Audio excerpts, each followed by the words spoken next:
তিতির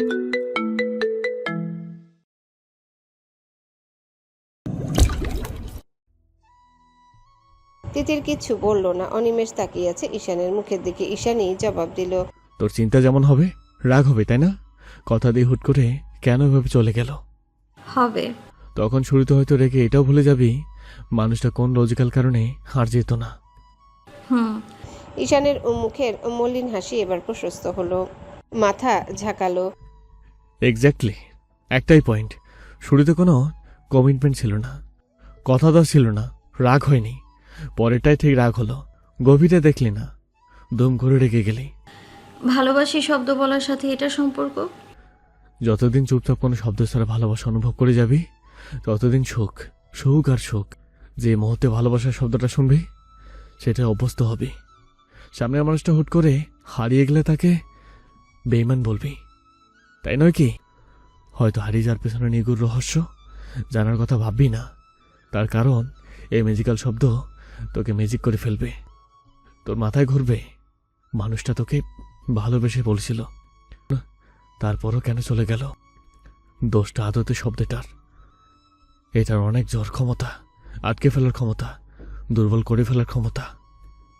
তিতির স্তব্ধ হয়ে শুনল কথাগুলো। ঈশানের এত এত কথার ব্যাখ্যা সুস্পষ্ট হলো, যুক্তি সঠিক। হয়তো বা ভালোবাসি শব্দটা প্রকাশে এক্সপেকটেশন বাড়ে, কিন্তু এত ভয় কেন থাকবে ভালোবাসলে?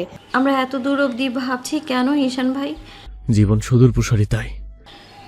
ভুল হতে পারে জীবন সুদূর প্রসারী, তবে অনিশ্চিত কিন্তু সেটা। কোনো খারাপ সময় আসতে পারে, ঝড়ঝপটা আসতে পারে, দূরে চলে যেতে হতে পারে।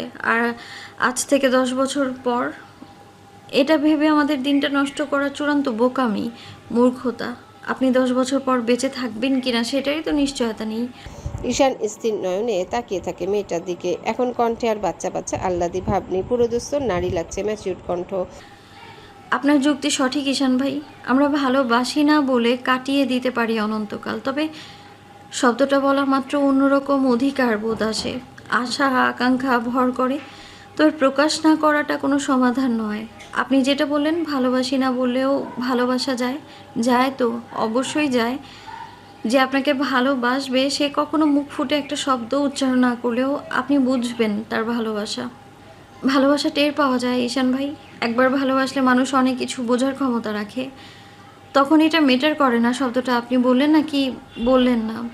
শব্দটা প্রকাশ না করে হারিয়ে গেলেও রাগ হবে না, কারণ ভালোবাসা টের পাওয়ার জিনিস, মুখে বলে ফেনা তোলা জিনিস না। শব্দটা ম্যাজিক্যাল শব্দ। পজিটিভভাবে ভাবুন। হয়তো ভালোবাসি প্রকাশের পর হারিয়ে গেল কেউ, অপর মানুষটা ওই ভালোবাসিকে আঁকড়ে ধরে অপেক্ষা করলো তার, সেটা পুঁজি করে মনকে শান্ত করলো, রাখতে পারলো না। শব্দটা না প্রকাশে যদি অপেক্ষার পুঁজিই না থাকে, তবে সে চুপ করে থাকার ফায়দা কি? তিতির এত বুঝদার কবে হলো জানা নেই ঈশানের। তার মতো যুক্তিশীল মানুষের যুক্তিতে কাঁপন ধরিয়ে দিয়ে গেল, গলার ভিতর দলা পাকিয়ে এলো তার। সে তো রাগ শব্দটা বেশি উল্লেখ করলো উদাহরণ হিসেবে, আদতে সে তো ভয় পায় কষ্ট জিনিসটাতে। রাগ নিয়ে মানুষ বেঁচে থাকতে পারে, ঘৃণায় কষ্ট আঁকড়ে বাঁচতে পারে না, ধ্বংস হয়ে যায় তিলে তিলে। তিতিরকে কি করে বলবে সেটা এখন? তারা আগুনের উপর একটা সরু সেতুতে দাঁড়িয়ে, যে কোনো সময় সেটা ভেঙে পড়ে যেতে পারে। সময়ের আগে সবটা সামলে না নিলে চিরদিনের মতো বিচ্ছেদ। তিতির এবার এগিয়ে এলো ঈশানের কাছে। ঈশান ঠায় দাঁড়িয়ে, কাছে আসায় চাঁদের আলো পড়েছে তিতিরের মুখের উপর, ফর্সা মুখটা চিকচিক করছে। কালকে চিন্তা করা বুদ্ধিমানের কাজ, তবে মাত্রাতিরিক্তভাবে সেটা নিয়ে পড়ে থাকলে আজকের দিনটা নষ্ট হবে। আজকের দিনটা বাঁচা উচিত। এটা মন মতো উপভোগ করে তারপর সামনের স্বপ্ন, একটা সংসারের স্বপ্ন দেখা হয়। সেটা কি একদিনের নয় তো, আমৃত্যু পর্যন্ত কত কত ছবি সাজানো হয় মনের মধ্যে।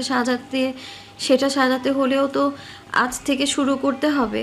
আজ ভালো না থেকে কালকের সুখ খুঁজে কি লাভ?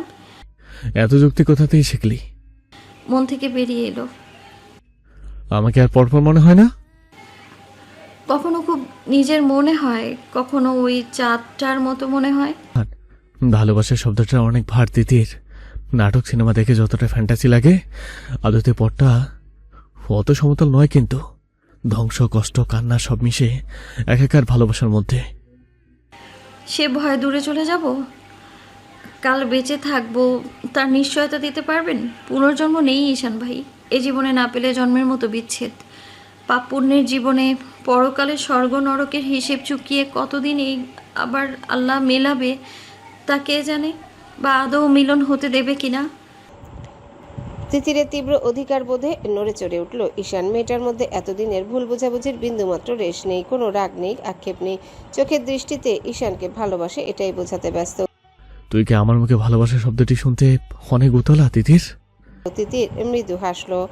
দূরত্ব ঘোচালো দুজনের মধ্যে। আচমকা তিতির দুহাতে টেনে ধরল ঈশানের সফেদ শার্টের কলার।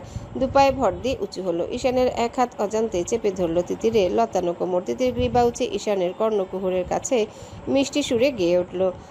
ভালোবাসি এখনই, পরে কি হয় কে জানে।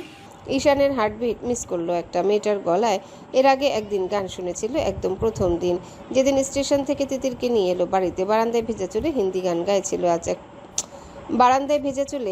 গান গাইছিল একটা। আজ 2 মাস পর আবার এত কাছে শুনলো। সেদিন কাকে উদ্দেশ্য করে গাচ্ছিল জানতে না পেরে বাচ্চাদের মতো রাগ হয়েছিল ঈশানের। আজকেরটা তো তাকেই শোনালো। তিতির সরে যেতে পা নামতেই কোমরে ঈশানের অন্য হাতের দখল হলো। 2 হাতে লতানো কোমর চেপে জমিন থেকে শূন্যে তুলল ঈশান তিতিরকে। তিতির আঁকড়ে ধরল ঈশানের গ্রীবা। ঈশান মাথা উঁচিয়ে তাকায় তার থেকে উপরে তোলা তিতিরের দিকে। তিতির নিচে আশ্চর্য নয়নে ঝুঁকে তাকিয়ে আছে ঈশানের দিকে। খোলা চুলগুলো এসে আড়াল করছে দুজনার মুখ। ভালোবাসলে কি দিবি? তিতির ঠোঁট চিপে আছে। এতক্ষণ জ্ঞানদাতার মতো ভাষণ দিল। ঈশানের সংস্পর্শে এসে শরীর খেই হারাচ্ছে, নিঃসার হচ্ছে, মাথা শূন্য হচ্ছে। ঈশানের প্রশ্নের উত্তর করলো বেশ সময় নিয়ে। সব। সময় না চেয়েছিলি? নিন সময়। সময় নিলে আজকের দিনে কি হবে? ওটা তো উদাহরণ, আপনিও তো সময় চেয়েছেন। চেয়েছি। একটুও ভালোবাসেননি এই কয়দিনে? এই শব্দটার ব্যাখ্যা একটা বিশেষ দিনে দেব। বিশেষ দিন? ঈশান ঠোঁট ভেজালো, শুকনো ঢোক গিলল খানিকটা, নামালো তিতিরকে, নিজের পায়ের উপর দাঁড় করালো। এক হাতে কোমর চেপে অন্য হাত খোলা চুলে নিচে গলিয়ে উন্মুক্ত ঘাট চেপে ধরলো। হিসিয়ে বলল, তোর কথাই মানবো তিতির। সামনের কথা সামনে ভাববো। জলদি আমাদের মধ্যে 8-10টা স্বামী স্ত্রী সম্পর্ক হবে, খুব জলদি। কয়েকটা দিন সময় দেব। হুট করে এত বড় বিষয় চাপাবো না তোর উপর। তোর মেন্টাল প্রিপারেশন আছে একটা, নিজেকে তৈরি কর। বিশেষ দিন সেটাই। আমি কোনো বারণ শুনবো না সেদিন। তখন অসভ্য নির্লজ্জ এসব বললে খুন করে ফেলবো। ম্যারিটাল রেপের বদনাম দিলে মানবো না, আগে জানিয়ে দিলাম। তিতিরের বুকের ভিতর ঝড় উঠল। 8-10টা স্বামী স্ত্রীর সম্পর্ক, রক্ত চলাচল দ্রুত হলো। বুকের ওঠানামা অনুভব করছে ঈশান। তিতিরের মুখের উপর থেকে এলোমেলো চুলগুলো নিয়ে পিছনে চেপে ধরল। তোর আজকারা ঈশান আসার নিজের যুক্তি পায়ে পিছল তিতির। বি প্রিপেয়ার্ড, ওকে? আজকের পর কবে কখন কোন অবস্থায় আমি নিজের কন্ট্রোল হারাবো জানি না। যে কোনো সময়ের জন্য মনকে তৈরি রাখবি, নিজেকে তৈরি রাখবি। সেদিন কোনো অজুহাত, বড় বড় নারীবাদী উক্তি বাধা আমি মানব না। তবুও যদি বাধা দিস, আমি আর তোকে ছাড়বো না। তিতির নিজের ধরফরিয়ে ওঠা বুকটা মনে মনে ধমক দিয়ে শান্ত করার বৃথা চেষ্টা করে মিনমিন করে বলল, ভালোবাসি বলেননি আমাকে। ভালোবাসা বলার জিনিস না ডার্লিং, দেওয়ার জিনিস, ফিল করার জিনিস। তবে তোর এতই যখন শোনার ইচ্ছা, শুকনো কানে কানে না বলে তখন ফিলটা পাবি বেশি। ওটা শুনতে হলে জলদি তৈরি করে নিজেকে। তোকে পাগল হয়ে আমার সঙ্গে চাইতে হবে। এতদিন আমাকে বাধা দেওয়ার শাস্তিটা, তোর সায় ছাড়া আমি এগোবো। তুই মুখে আমাকে চাইবি তবেই। তিতির লজ্জায় আড়ষ্ট হয়ে বুক গুজল ঈশানের বুকে। পুরুষালী শরীরে মিশে থাকা কড়া পারফিউমের ঘ্রাণ ছুঁয়ে গেল নাক মুখ। লোকটা তাকে হেনস্থ করতে তৈরি সবসময়। নিজেই মাত্র বলল অনুমতির অপেক্ষা করবে না, আবার পরের কথাতেই বলে সেই কথার উল্টো, তাকে চাইতে হবে। এ আবার কেমন কথা সে মুখ ফুটে বলবে? আজকে দরকার আপনাকে, আদর দিন।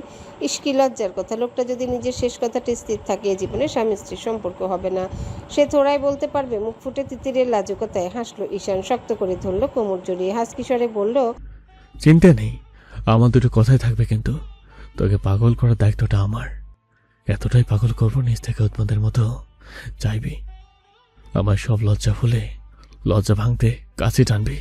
তাও সজ্ঞানে লজ্জা পাওয়ার সুযোগই রাখবো না। নিজ মুখে আমার নাম ধরে ডাকবি, কাছে নিবি, প্রমিস? তিতিরের শরীরে কাঁপুনি হচ্ছে। এর থেকেও বেশি পাগল করা যায়? সামান্য এই কথাগুলোতেই তো গলে জল হয়ে বসে আছে সে। ঈশান তাকে ভালোবাসে, এই কথাটায় কোনো সন্দেহ নেই। এত এত পরিবর্তন, যত্ন, আদর কখনো আন্দাজও করেনি ঈশানের মধ্যে, কিন্তু সেটা হয়েছে পবিত্র বন্ধনের জোর। এটা ঈশানের ভালোবাসার চাদরে সিক্ত হতে চায় সে খুব জলদি। বেহায়া নারী সত্তা আজকেই বাঁধন ছাড়া, এর থেকে বেশি বললে আজকেই মরণ হবে তার। দুহাতে ঈশানের গলায় জড়িয়ে মুখ ডুবালো সেখানে, নিঃসার হয়ে পড়ে রইল সেখানটায়। ঈশান হাসলো সামান্য, তার বাহুবন্ধনীর মধ্যে থাকা ছোট্ট শীর্ণ শরীরের কম্পন তার রন্ধে রন্ধে শিহরণ তুলছে। ঘড়ি দেখলো, হাত বাড়িয়ে 1:45 বাজে। এখন বাড়ি ফেরা উচিত। তিতিরকে বিনা বাক্যে ঝটকা দিয়ে তুলল উপরের দিকে। আচমকা এমন হওয়ায় তিতিরের দুপা পেঁচিয়ে ধরল ঈশানের কোমর। ঈশান বাঁকা হাসলো, ওভাবেই তিতিরকে নিয়ে বসলো বাইকে। তিতির আতকে উঠে নামতে চাইল, আরে বসতে দিন তো আগে, বাইকে চালাবেন না আগেই? ঈশান নড়তে দিল না। কোমর হ্যাচকা টানে নিয়ে আবারও মেশালো নিজের সাথে। তিতিরের পা পেঁচিয়ে আছে এখনো ঈশানের কোমর। এভাবে মুখোমুখি লেপ্টে বসে খুবই বিপজ্জনক অবস্থায় দুজন। এত ঘনিষ্ঠ ছোঁয়ায় পাগল পাগলই লাগলো তিতিরের। ঈশান ঠোঁট কামড়ে বাঁকা হাসলো, ফিচেল গলায় বলল, do you lose your control baby girl? Titir রক্তি মুখ লুকালো ঈশানের গলায়, দুদিকে মাথা নাড়ল।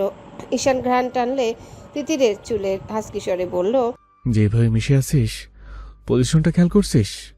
অল সেট, কিন্তু আমি কন্ট্রোল হারাচ্ছি। তিতির হাত খামচে ধরল ঈশানকে, বিড়বিড় করে বলল, অসভ্য লোক, পেছন যেতে দিন।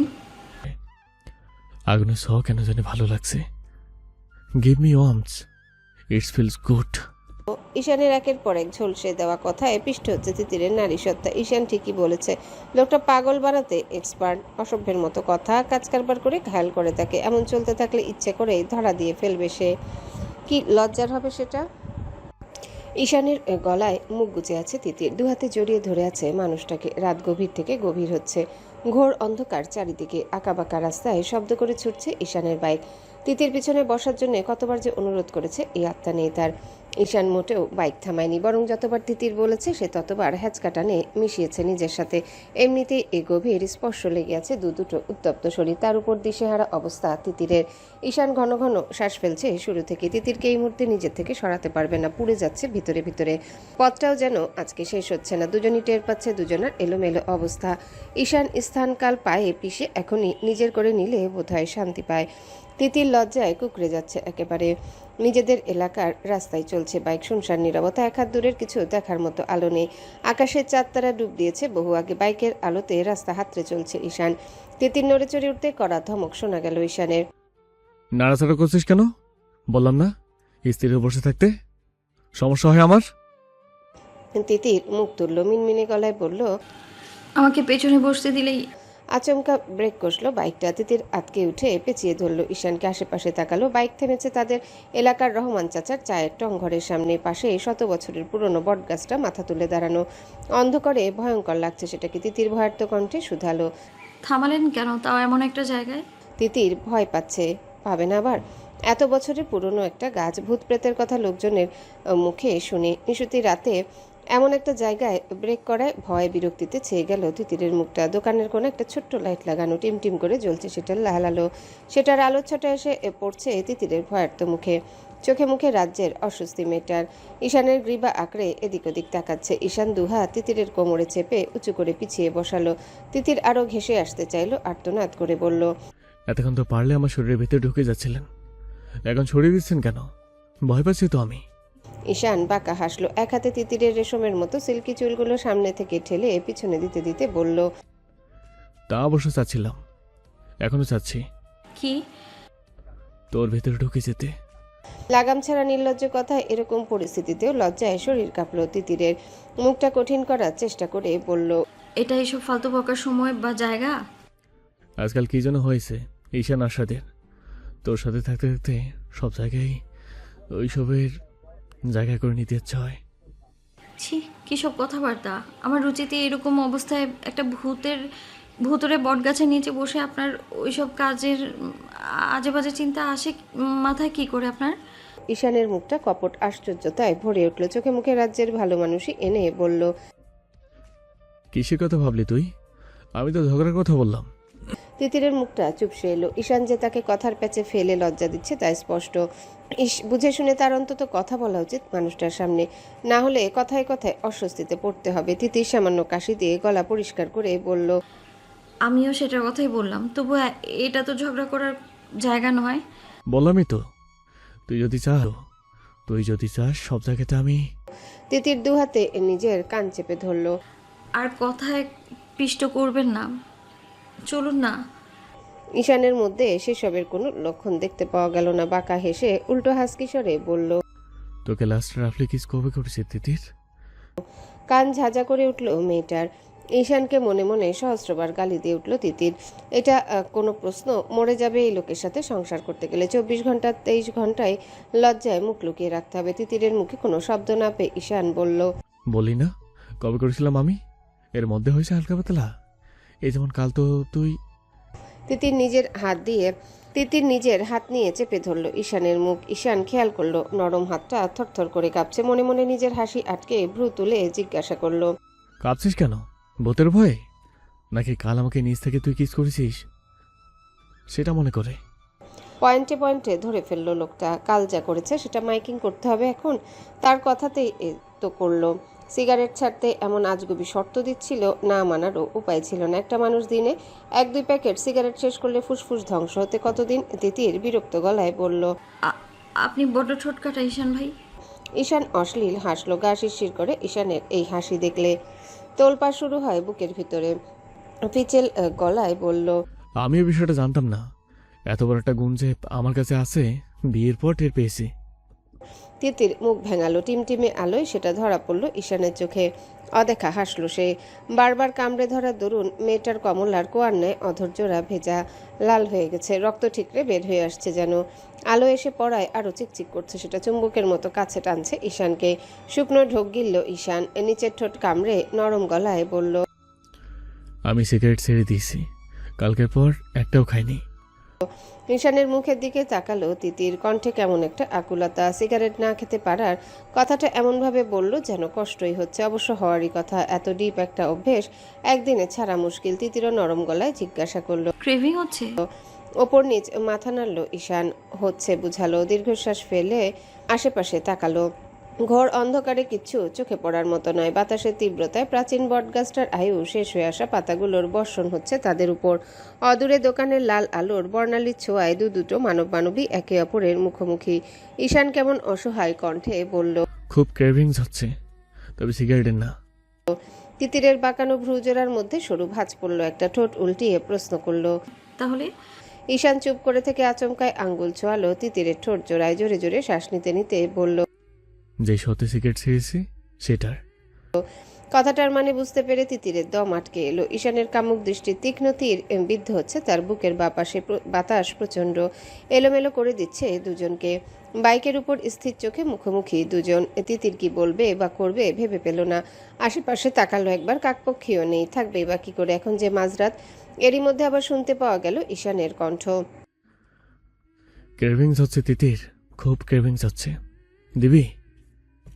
লজ্জায় মরি হলেও সাথে আরেকটা কথা মাথায় এসে ঠেকলো তিতিরের। ঈশান ওর থেকে পারমিশন নিচ্ছে। এতদিন তো সেটা করেনি। আজকাল অনেকটা সফট ব্যবহার করে, জোর করে না। তার দৃঢ় বিশ্বাস এখন সে না করলে ঈশান এগোবে না। তিতির নিজের মনের কথা পরীক্ষা করার জন্য সেটাই করলো। নির্বিকার মুখ করে ফেললো, সাথে কাঠিন্য আনলো। প্লিজ ঈশান ভাই, সবসময় সব জিনিস ভালো লাগে না। এটা জায়গা পাগলামোর, বাড়ি চলুন, ঘুম পাচ্ছে। ঈশান থমকালো। সত্যি সত্যি তার বিশ্বাস ছিল তিতির লজ্জা পাবে, মুখে স্বীকার না করলেও নীরব সম্মতি দিবে। তার কোনোটাই হলো না। মেজাজ হারালো না, তবে অভিমান হলো খানিকটা। তিতিরের কোমর চেপে নামিয়ে দিল বাইক থেকে। তিতির মানা করার সময়টা অবধি পেল না। ঈশান নিজের রাশভারী কণ্ঠে বলল, পিছনে উঠে বস। তিতির বিমূঢ় হয়ে দাঁড়িয়ে। সে তো এমনি দেখার জন্য বলেছিল। ঈশান মুখে কিছু না বলে সোজা নামিয়ে দিল সামনে থেকে। মনে মনে বেশ সন্তুষ্ট হলো। ঈশান তার সিদ্ধান্তকে সম্মান করছে আজকাল। সে না বললে যে ঈশান এগোবেন এটা বুঝতে বাকি নেই। কি হলো বস, এখন দেরি হচ্ছে না? তিতির একদম ঘেঁষে দাঁড়ালো ঈশানের কাছে। ঈশান ভ্রু কুচকে তাকাতেই তিতির 2 হাত খামছে, আবার উঠে পড়লো বাইকে। আগের মতো দূরত্ব না রেখে বসলো। দুপা তুলে জড়িয়ে ধরলো ঈশানের কোমর। পুনরায় সেই ছোঁয়ায় ঠোঁট কামড়ে চোখ বুজে নিল ঈশান। তিতির নিজে এতটা সাহস কোথা থেকে পেল নিজেও বুঝলো না। ওপরে ওপরে সাহস দেখালেও মনে মনে মোমের মতো গলে গলে পড়ছে। দুজনার শ্বাস প্রশ্বাস ছুঁয়ে যাচ্ছে একে অপরের মুখ। ঈশান তাকালো, তার উপর তিতির ঝুঁকে আছে। কি সমস্যা? আবার ভেবে বলছিস কেন? আমার ইচ্ছে। তোর ইচ্ছেতে তো সব হচ্ছে। যা পিছিয়ে গিয়ে বস। কে যেন বলেছিলেন তখন?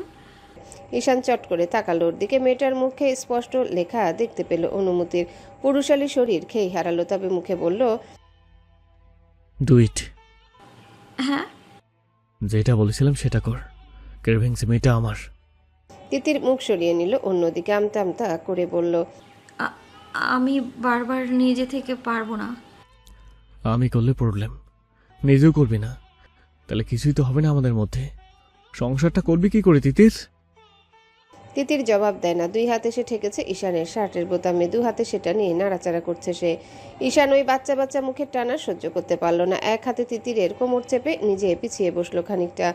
ওকেও টেনে কাছে এনে অন্য হাতে ধরলো চুলগুলো, মুখের কাছে মুখ টেনে হিসিয়ে বলল, আমিও দেখবো কতদিন তুই আমার থেকে দূরে রাখিস নিজেকে। তোর রেসপন্স না পেলে আমি একা সংসার করতে ছুটবো না। এটা জেনে রাখিস, ঈশান আশা দেওয়ান কারোর জন্য নিজেকে পাল্টায় না, ভাবেও নি পাল্টানোর কথা। তুই এসে তার সেই গৌরবে জল ঢেলে দিয়েছি। আজকাল তোর মন মতো চলার জন্য মরিয়া আমি। জাদু করছিস? তিতির দাঁতে নিচের ঠোঁট কামড়ে শুনছে ঈশানের সব কথা।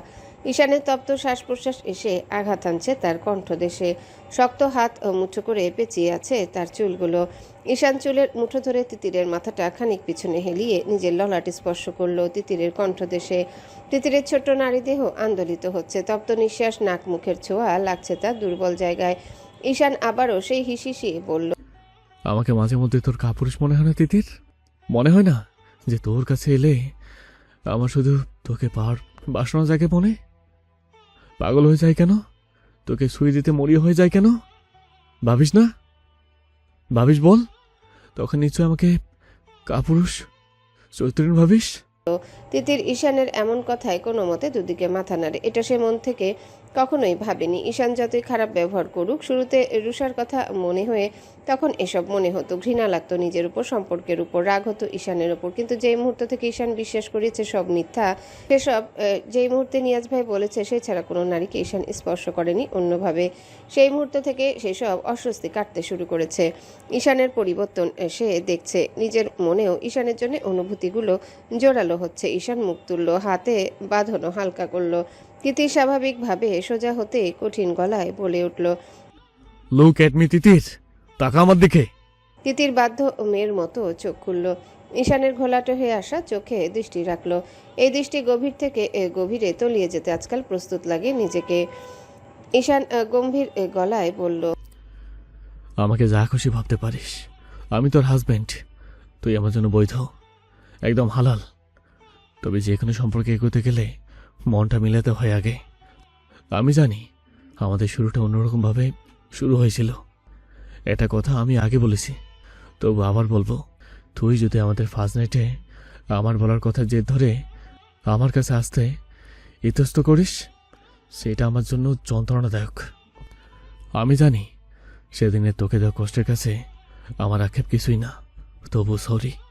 এই নিয়ে দ্বিতীয়বারের মতো ঈশানের মুখে সরি শুনল। এই বিষয় নিয়ে কৈফিয়ত সে আগেও দিয়েছে। ভালোবাসা মানুষ চিনিয়ে দেয়, তার অবচেতন মন ভালো খারাপের পার্থক্য বুঝতে পারে। ঈশানের কথায় যে মিথ্যে নেই সেটা মুখে না বললেও টের পাওয়া যায়। মুখ নিচু করে ধীর গলায় বলল, এসব কথা আপনি এর আগেও বলেছেন, আর দরকার নেই। দরকার আছে, আছে বলেই বলছি। আমার আর রুষার সম্পর্ক আর 10টা কাপড়ের মতো ছিল না। বাসের শুরু থেকে আমাদের পরিচয়। এখন থেকে আমি, নিয়াজ, নাইম আর সাজিদ একসাথে অ্যাডমিট হই। ঋতু অবশ্য মেডিকেলে ভর্তি হয়, তবে দিন শেষে আড্ডা একসাথে দেওয়া হতো। তুই জানিস কি না, ঋতু নাইমের বোন, সৎ বোন, তবে বোন। রুষার সাথে পরিচয় নিয়াজদের মাধ্যমেই। ওকে কিছু ছেলে বিরক্ত করত। একদিন এক অনাকাঙ্ক্ষিত অসম্মান হওয়া থেকে বাঁচাই আমি ওকে। And then she fall in love with me. আমার মানে সেরকম ফিলিংস কোনো জীবনেই ছিল না, নয়তো রুষা না অন্য কোনো নারী। ভালোবাসা জোর করে বা সবার প্রতি হয় না তিতির, ফিলিংসটা আসেনি। আর 10 জনের মতোই মনে হতো। একসময় রুষা প্রপোজ টু মি, আমি সসম্মানে ফিরিয়ে দিই। তবে হার মানে না, আমাদের গ্রুপের সাথে চলাফেরা করত। একটা সময় ওর মাধ্যমে সবাই জানে শি ইজ মাই গার্লফ্রেন্ড। কথাটা আমি জানতাম না, জিজ্ঞেস করার পরে জবাব আসে। সেফটির জন্য বলেছে, আর যেন কেউ বিরক্ত না করে। আমি এইসব বিষয়ে বড় বড় হেলদোলহীন, আবেগ অনুভূতি আমাকে স্পর্শ করতো না। আপনাদের বিয়ের কথা বাড়ির সবাই জানতো তো? ওনাকে বাসায় আনার কথা বলেছিলেন আপনি? বড় মামুনিকে বলেছিলেন ওনাকে বিয়ে করতে চান আপনি? তিতির মাথা নিচু করেই আছে। কথাটা অনেকক্ষণ সময় টেনে বলল। ঈশান সামান্য মাথা ঝুঁকিয়ে বলল, আর ইউ ফিলিং জেলাস? এরকম কথা শুনলে কোন মেয়ে জেলাস হবে না? তা ঠিক অবশ্য। চেয়েছিলেন বিয়ে করতে, রুষা মাঝপথে হুট করে নিজেই ভেঙে দিলে তো ঠিকই বিয়ে করে সংসার করতেন। তিতিরের নরম তুলতুলে গাল আলতো করে টিপে দিল ঈশান। গলার কণ্ঠ গম্ভীর করে বলল, ইটস মাই সিক্রেট তিতির, আপাতত তোকে বলতে পারছি না। তবে একটা কথা জেনে রাখ, বিয়েটা কখনোই হতো না। আমি তো করতামই না, বরং এটাও জানতাম বিয়েটা রুষা নিজ থেকে ভেঙে দেবে। কি করে জানতেন? তিতির মুখ তুলে চকিতে চাইল, ঠোঁট উল্টিয়ে জিজ্ঞাসা করল, সময় হোক জানাবো। সে সময় কবে হবে? আশা করছি খুব শীঘ্রই। তবে কথায় ভুল বোঝা যাবে না। কঠিন মুহূর্তে বিশ্বাস করার মতো মনে প্রস্তুতি রাখতে হবে। আমি ভালো মানুষ নই মোটেও, তাই পরবর্তীতে আমার যে কোনো অবস্থার জন্য নিজেকে প্রস্তুত রাখতে হবে। আমার বউ হলে সংসার করা কঠিন ম্যাডাম। নেহাত ফেসেটে শিখেছিস, দিতে ফাঁসিয়ে দিয়েছে, নালে তোকে হয়তো কখনো আমার সাথে বাঁধতাম না তিতির, এই জীবনেও না। কখনো না? ঈশান চোখ বুজে হঠাৎই হেসে ফেলল। দুহাত সারেন্ডার করার মতো উপরে তুলে বলল, এখন মনে হচ্ছে করতাম, তোকে ফোর্স করে হলেও কোনো একদিন নিজে করে নিতাম। দুদিন আগে সেটা হয়ে যেত। এই যা। তিতির অবাকই হয় ঈশানের কথাগুলো শুনে। মানুষটাকে ক্ষণে ক্ষণে চিনে উঠতে পারে না। তিতির আলতো মাথা নাড়ল। কপালে উড়ে আসা বেবি হেয়ারগুলো ঈশান গুজে দিল তিতিরের কানে। কণ্ঠ শান্ত রেখে বলল, আবেগে হওয়া যাবে না, নিজেকে প্রোটেক্ট করার মতো সবসময় জোর থাকতে হবে। হুম। তোর একটা কথা আমার মনে লেগেছে তিতির, কথাটা মিথ্যা নয় যদিও, হয়তো আমার শোনার প্রাপ্য ছিল, কিন্তু তবু আমি আঘাত পেয়েছি। তিতির বড় বড় চোখ করে তাকালো। কোন কথার কথা বলছে ঈশান সেটা তো তার হুট করে জানার কথা না। কিসের কথা বলছেন? ঈশান খানিকটা দম নিয়ে বলল। Marital rape. তিতির থমকালো এ যাত্রায়। শুরুর দিকে তাদের সম্পর্কগুলোই তো অমন ছিল, মোটে কয়েকদিন হলো একটু একটু স্বাভাবিক হচ্ছে। ঈশান সে কথা ধরে বসে আছে, ব্যস্ত গলায় বলল, আমি তখন হুম, তোর জায়গায় তুই ঠিক আছিস। এসব আমাদের সমাজে রহ হয়। আমি রাগের মাথায় সেসব নিচু মানসিকতার পরিচয় দিয়ে ফেলেছিলাম, তবে আর হবে না। তুই না চাইলে আমি তোকে স্পর্শ করব না, তোর সম্মতি ছাড়া, তোর চাওয়া ছাড়া আমাদের মধ্যে কিছুই হবে না, কথা দিলাম। তিতিরের বুকের ভিতর আচমকা চিনচিন করে উঠল। ঈশান অভিমানী গলায় বলল, কি কথাগুলো? আমাদের আগে আরো সময় লাগবে। নিজে নেই সময়, দিলাম সময়, তবে প্রস্তুত কর নিজেকে। আমি ছেড়ে দেওয়ার মানুষ নই, তবে ভেবেচিন্তে ধার দিস। একবার তুই ধরা দিলে তারপর থেকে কঠিনভাবে আমাকে সামলাতে হবে, কিন্তু তখন মানা শুনবো না কিন্তু।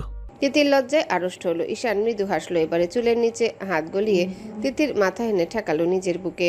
অন্য হাতে সময় দেখলো। এখন বাড়ি ফেরা ফরজ কাজ হয়ে গেছে। কাল সকাল সকাল উঠে পড়তে হবে সকলে। ঈদের নামাজ সম্ভবত সকাল 9টায়। দেরি হলে রাইসুল দেওয়ানের চেঁচামেচিতে না হলে কানের পোকা বেরিয়ে আসবে। পায়ের সেমায়ের মিষ্টি ঘ্রাণে মম করছে গোটা বাড়ি। সে কাকডাকা ভরে উঠে পড়েছে বাড়ির কর্তা গিন্নিরা। রাহেলা দেওয়ান দুই জাকে সাথে নিয়ে ব্যস্ত হয়েছেন রান্নাঘরে, ক্ষণে ক্ষণে সময় দেখছেন। একে একে সকলকে দেখতে পাওয়া গেল প্রায়। বাড়ির ছেলে মেয়েগুলো উঠে পড়েছে। রিশা, রোশনি, রাফি, মায়ের উঠে যাওয়ার কিছুক্ষণের মধ্যেই উঠে পড়েছে। বাড়িতে যে কোনো উৎসব আয়োজনে ওদের তিনজনের দেখা সবার আগে পাওয়া যায়। সেদিন সবাইকে ঘুম থেকে ডেকে তোলার দায়িত্ব যেন ওদেরই। রাইসুল দেওয়ান ঘুম থেকে উঠে আগে দেখা করতে গেছে মা চন্দ্রা দেওয়ানের দিকে। তার শরীরটা এখন বেশ ভালো। আজকাল নিজে নিজেই টুকটাক হাঁটাহাঁটি করে ঘরের মধ্যে। ছেলের হাত ধরে টুকটুক করে এসে বসলেন ড্রয়িং রুমে। বাকি দুই ছেলেও সেখানে।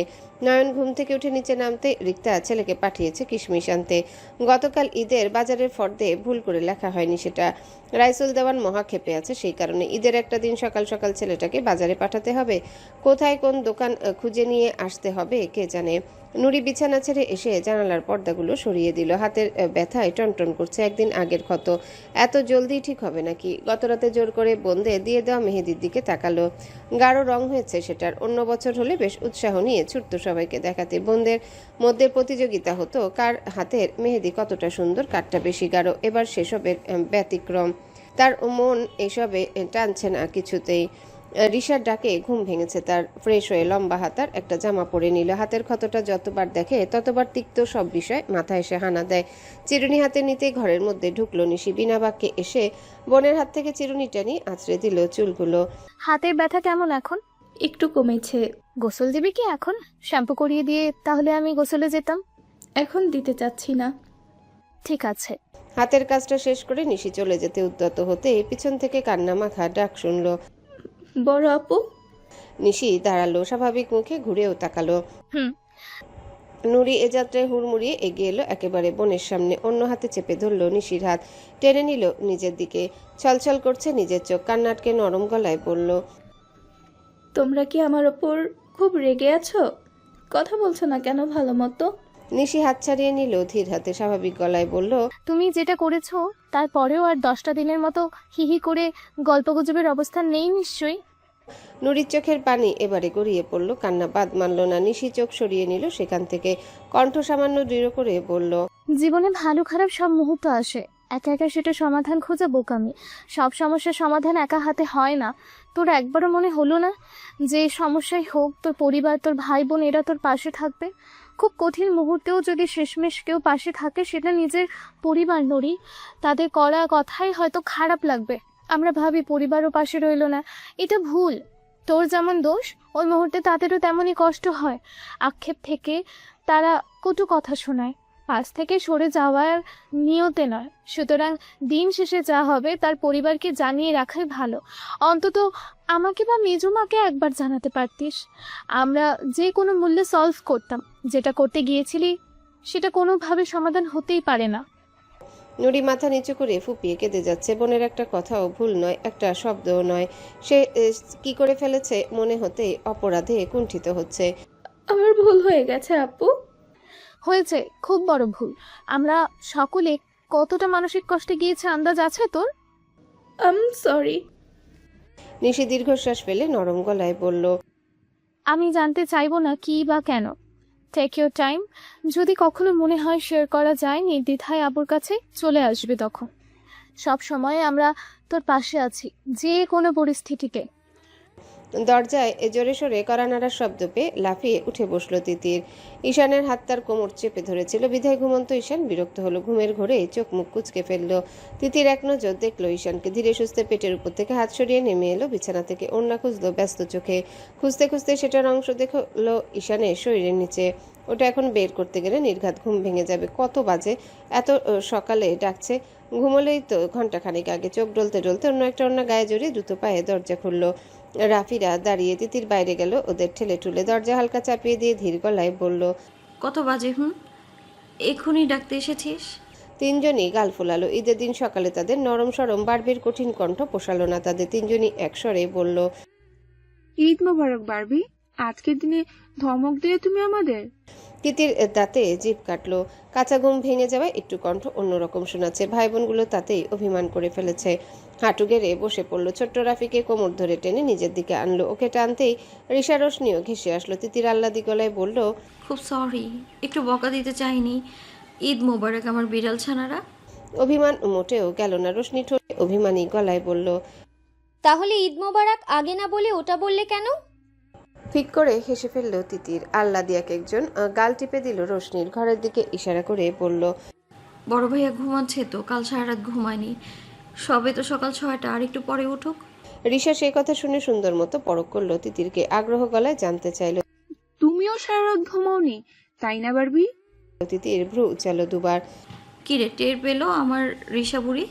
তোমার চোখ লাল তো। তিতির হেসে ভাই বোনকে বুঝিয়ে নিচে পাঠালো। সে আর ঘুমাবে না। রুমে ঢুকে দরজা লক করতে চোখ পড়লো বিছানায়। উদাম শরীরে উপর হয়ে শুয়ে আছে ঈশান। পাশে কোলবালিশ জড়িয়ে হেসে ফেললো তিতির। নিজে সরে যাওয়ার সময় ওটা ঈশানের হাতের নিচে দিয়ে গিয়েছে। ফ্রেশ হতে বাথরুমে ঢুকলো সে।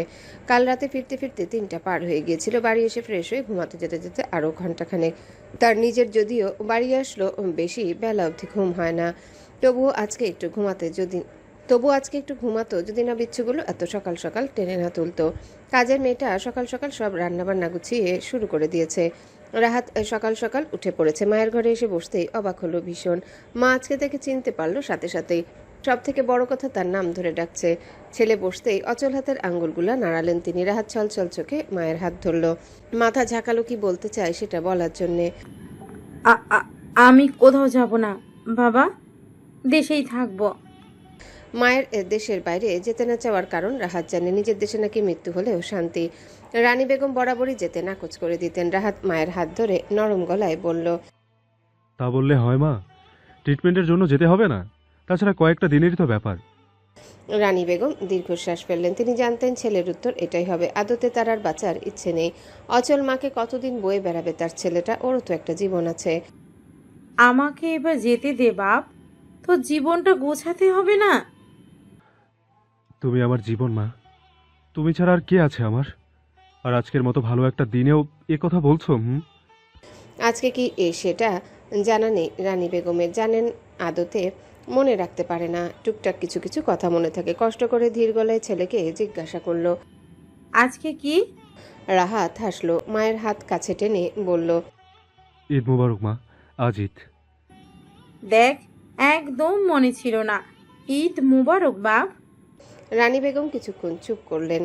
ছেলেটা তার হাত ধরে বসা আচমকা বলে উঠলেন, তিতিরকে এবার নিয়ে আসার ব্যবস্থাটা কর বাপ।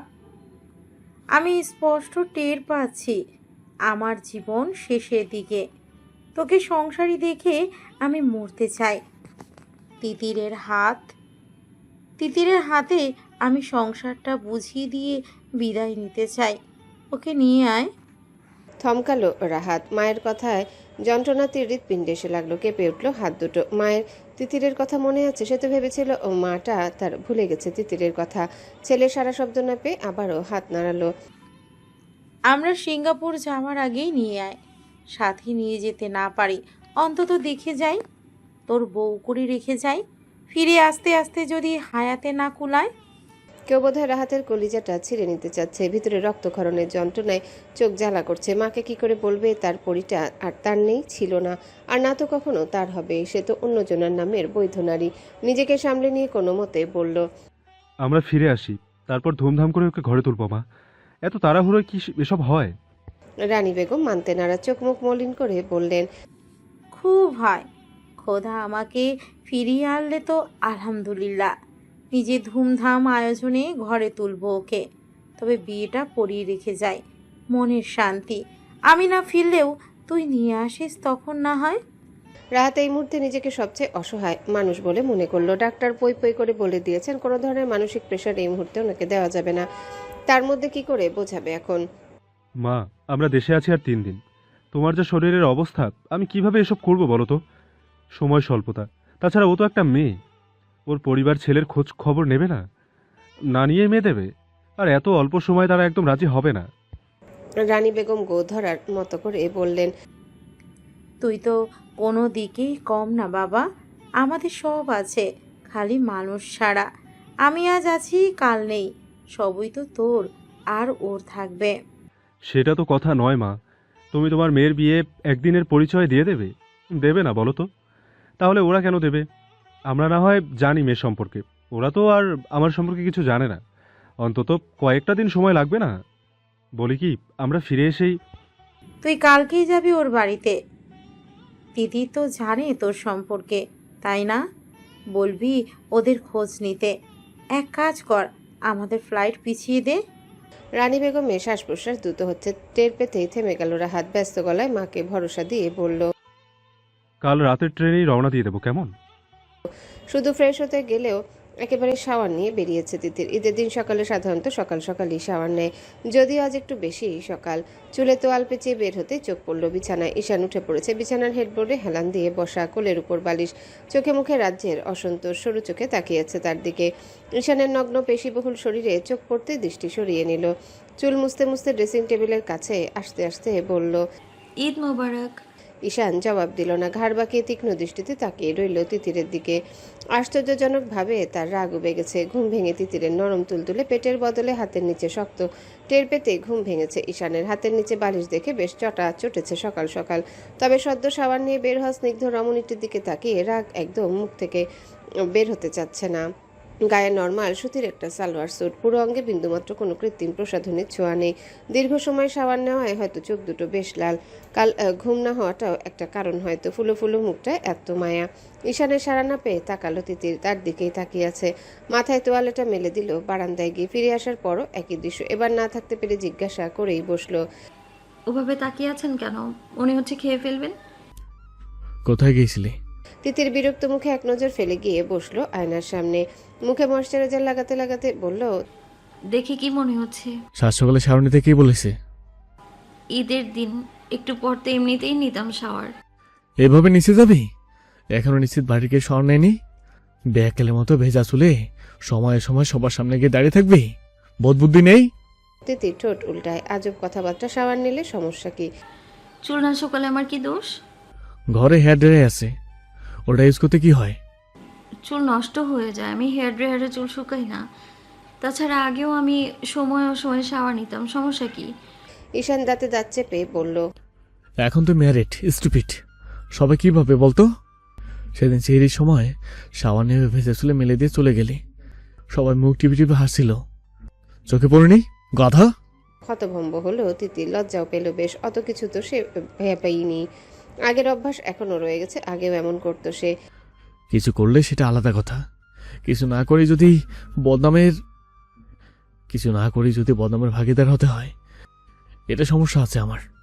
চুল না শুকিয়ে নিচে যাও নিষেধ। ঈশানের কথায় তিতির ঘুরে বসলো অন্যদিক মুখ করে। টোটকাটা অসভ্য একটা লোক। নর্মাল যে জিনিস বলা যায় সেটাকে ঘুরিয়ে ফিরিয়ে সে অশ্লীলকেই নিয়ে যায় টেনে হিচড়ে। আর তোর সমস্যা কি? আবার কিসের সমস্যা? ঈদের একটা দিন সকালে ঘুম থেকে উঠে তোকে পেলাম না বিছানায়। কতবার বলে দিতে হবে তোর নুপুরের শব্দে ঘুম ভাঙাবি? ঠিক সুযোগ মতো পা টিপে টিপে ঘর থেকে বেরিয়ে গেছিস চুমু দিয়ে।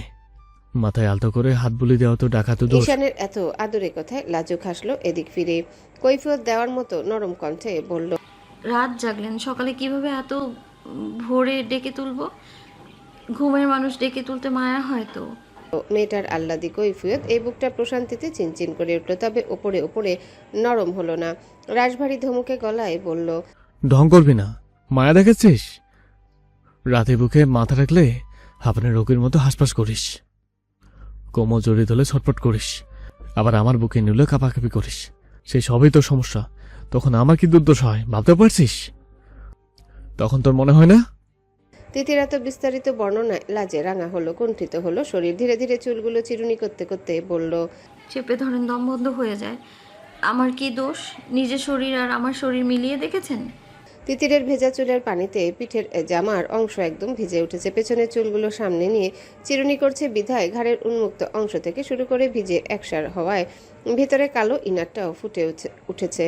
শুকনো ঢোক গিলল ঈশান। সকাল সকাল যন্ত্রণা দিয়ে দিল মেয়েটা। সারাদিন ওর সামনে এলেই চোখের সামনে এই দৃশ্য ভাসবে, অন্য কিছুতে মন যাবে না। এরকম উপোস করে বসিয়ে খাবারের লোভ দেখানো পাপ, ঘোর পাপ। ঈশান বাঁকা গলায় বলল, মেলাতে চাই, মিলনে যে সুখ দিচ্ছিস কোথায়? ঈশানের এই কণ্ঠ তিতিরের বেশ পরিচিত। ফট করে ঘুরে তাকাতেই সেই ঘোলাটে দৃষ্টি তার দিকে অপলক তাকিয়ে চোখ মুখ জানান দিচ্ছে সে কি চায়। তিতির লজ্জায় উঠে পড়ল, পা চালালো বারান্দার দিকে। দাঁতে দাঁত চেপে অস্ফুট স্বরে বলল, ছি, অশ্লীল, অসভ্য। ঈশানরা নামাজ শেষ করে চলে এলো বলে এখনো রান্নাই শেষ করতে পারলাম না। হাত চালা। আনারে হাত নিয়ে সাহায্য করতে এসে আরো দেরি করিয়ে দিচ্ছিস মা তোরা। নিশি, নুরি, তিতির এসেছে নিচে মায়েদের রান্নায় সাহায্য করতে। তাদের এক দফা ধমকে ধামকে রাহেলা সময় দেখলো। সবাইকে তারা দিল হাতের কাজ দ্রুত শেষ করতে। উৎসব মুখর একটা সকাল। বাড়ির সকল পুরুষ বেরিয়েছে ঈদের নামাজে। মেয়েরা সবাই মায়েদের সাথে হাতে হাতে কাজ করছে।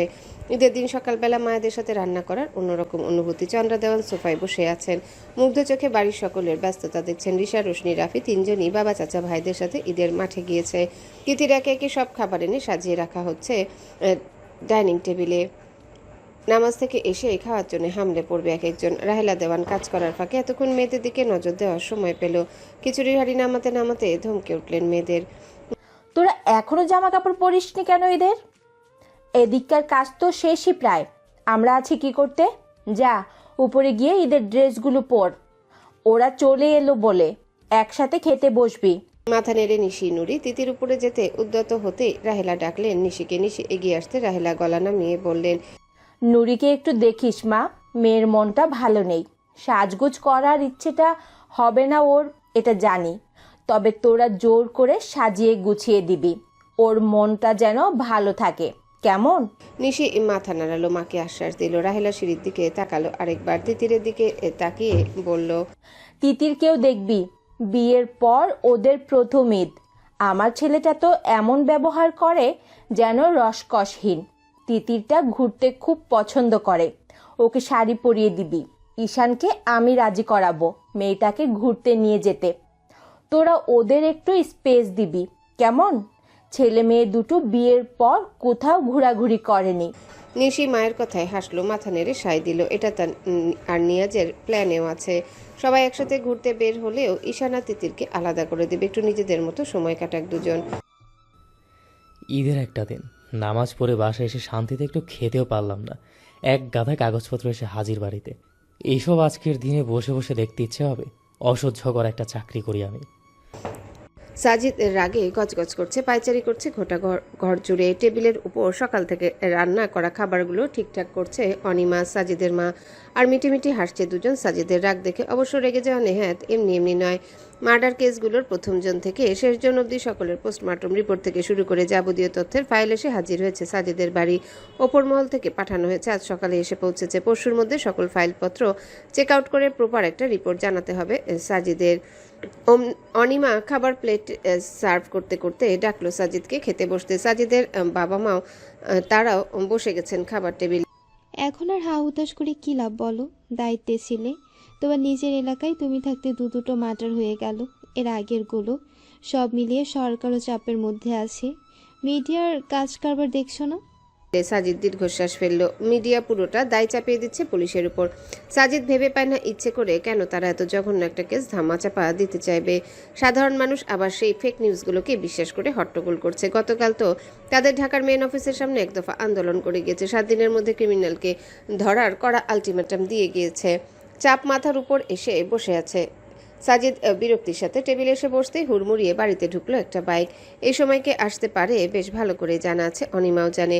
মুচকি হেসে বিনা বাক্যে সাজিদের পাশের ফাঁকা চেয়ারটাতে প্লেটটা এনে রাখতে ঘরে প্রবেশ করলো নিয়াজ। আসসালামু আলাইকুম, ঈদ মোবারক সবাইকে। সাজিদের বাবা মা একসাথে উত্তর নিলেন। নিয়াজ এসে সালাম করলো দুজনকে। বাটি থেকে একটা কাবাব তুলে মুখে নিতে নিতে বসে পড়লো চেয়ারে। মুখ ভর্তি করে কাবাব চিবোতে চিবোতে অনিমাকে তাড়া দিল খাবার দিতে। অনেক খিচুড়ি আর গরুর মাংসটা আগে দে দে, জলদি দে। সাজিদ মহা বিরক্ত হয়ে আছে এমনিতেই। ছেলেটা ছ্যাঁচড়ামি দেখে মুখ বাঁকালো, ঝাঁঝালো গলায় বলল, তোর বাড়িতে রান্না হয়নি? নিয়াজ ততক্ষণে নিজের প্লেটের খাবারে মন দিয়েছে। মাংসের একটা বড় পিস মুখে নিল, হে হে করে হেসে বলল, হবে না কেন, হয়েছে, খেয়ে বসি। নাইমের বাড়ি একটু একটু খেয়ে আবার তোর বাড়ি এলাম। এখান থেকে দেওয়ান বাড়ি যাবো। ঈদের দিন সবার সাথে সাক্ষাৎ করা ভালো। হাসলো উপস্থিত সকলে। নিয়াজ কোন লেভেলের খাদক তা সকলে জানে। ওর একটু একটু মানে যে বাকি 5 জনের খাবার, এটাও জানা কথা। তবে খেতে খেতে খানিক সিরিয়াস হয়ে এলো নিয়াজ। ধীরে সুস্থে খেতে থাকা সাজিদের দিকে ফিরে বলল, কেসটা নিয়ে তো বেশ হাঙ্গামা হচ্ছে দেখলাম নিউজে। আমাদের এখানকার অবস্থাও সুবিধাজনক লাগছে না, কিন্তু নেহাত ঈশানের বাবা সবাইকে আশ্বাস দিয়েছে, তাই সম্ভবত চুপ করে আছে। তোদের কত দূর? আমার কাছে ফাইলপত্র সব এসেছে আজ সকালে, রিপোর্ট, যাবতীয় তথ্য। এগুলো ঘাটলে অনেকটা স্পষ্ট হবে। কাউকে সন্দেহ করে উঠতে পারিসনি? লাস্ট সুবর্ণার মার্ডার, ওর ওখান থেকে একটা বাইকের চাকার ছাপ পাওয়া গেছে। ওটা গুরুত্বপূর্ণ অ্যালিবাই। ওটা সম্ভবত রয়্যাল এনফিনিটের, যদিও এখনো রিপোর্ট দেখিনি। আমাদের এলাকাতে রয়্যাল এনফিনিট। থেমে গেল সাজিদ। মুখের খাবার চিবানো বন্ধ হয়ে গেল নিয়াজেরও। তাই সাজিদের বাবা মা বিষয়টা ধরতে না পারলেও অনিমার হাত থেমে গেছে। সে মাংস তুলে দিচ্ছিল নিয়াজের পাতে। 3 জন তাকালো একে অপরের দিকে। মুখে খাবার গিলে ফেললো নিয়াজ। প্লেটের দিকে তাকিয়ে ধীর গলায় বলল, এলাকায় কারো বাইক সেটা ভাবছিস কেন? বাইরে কারোরও তো হতে পারে। সাজিদ চুপ করে রইল খানিকক্ষণ। কথাটা আন্দাজে বলে এখন নিজে থমকে বসে আছে। আগে কিন্তু মাথায় আসেনি। নিয়াজের কথায় মাথা নাড়ালো সেও। আমি কখন বললাম আমাদের গ্রামের কারোরই? তবে মার্ডার যে এলাকায় হয়েছে, প্রথম তদন্ত নিশ্চয়ই ওখান থেকেই শুরু হয়, যে কারণে কথাটা আসলো মাথায়। অত ভেবে বলিনি। অনিমা শুকনো মুখে বলল, ওই দিন কিন্তু বাইকে নিয়ে ওই সময়টাই বেরিয়েছে। এখন এসব থাক অনিমা, পরে ডিসকাস করি এসব নিয়ে। ঈদের একটা দিন আজ থাক। তাছাড়া আমরা পাগল হয়ে এমনি একদিক বিষয়টা টেনে নিয়ে যেতে পারি না। আন্দাজ আছে তোদের কি ভেবেছি নিজেদের অবচেতন মনে? ছি। সাজিদের কথায় নিয়াজ অনিমা দুজনে চুপ করলো। সত্যি পরিস্থিতি স্বাভাবিক করলো নিয়াজই প্রথম। দুপুরের পর ঘুরতে বের হব। কই যাওয়া যায় বল? সবাই মিলে, নাইম, ঋতু, আমরা। ওদিকে ঈশানের বউ, ভাই বোন, সব ভাই। তোরা ঠিক কর, ওসব আমার ঘাড়ে চাপাস না। ঠিক করে যেখানে বলবি বউ নিয়ে পিছু পিছু ছুটবো। বসার ঘরে সবার হই হয়ে বাড়ি মুখরিত হয়ে আছে। চন্দ্রা দেওয়ানের সাথে ঈশানের বন্ধুদের বেশ খাতির। একটু আগে নিয়াজ, নাইম, সাজিদরা সকলে এসেছে ঈশানের বাড়ি। চন্দ্রা দেওয়ান ঘটা করে সবাইকে সালামি দিয়েছে। রাহেলা, রিক্তা ওদের জন্য খাবার রেডি করছে। বাকিদের ভরা পেট থাকলেও নিয়াজ বেশ আয়োজন করে খাচ্ছে এখানেও। চন্দ্রা দেওয়ানের সাথে হাসি ঠাট্টায় মগ্ন সকলে।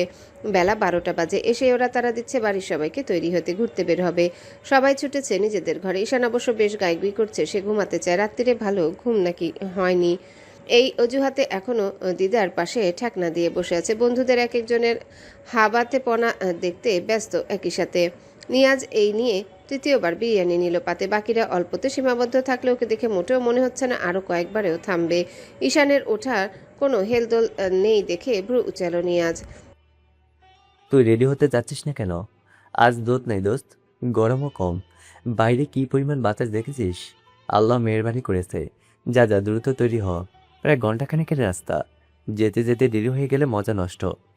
ঈশান উঠল না, দিদার কাঁধে মাথা রেখে চোখ বুঝতে বুঝতে বলল, রাতে ঘুম হয়নি, তোরা ঘুরে আয় ওদের নিয়ে, আমি একটু ঘুমাই নেই।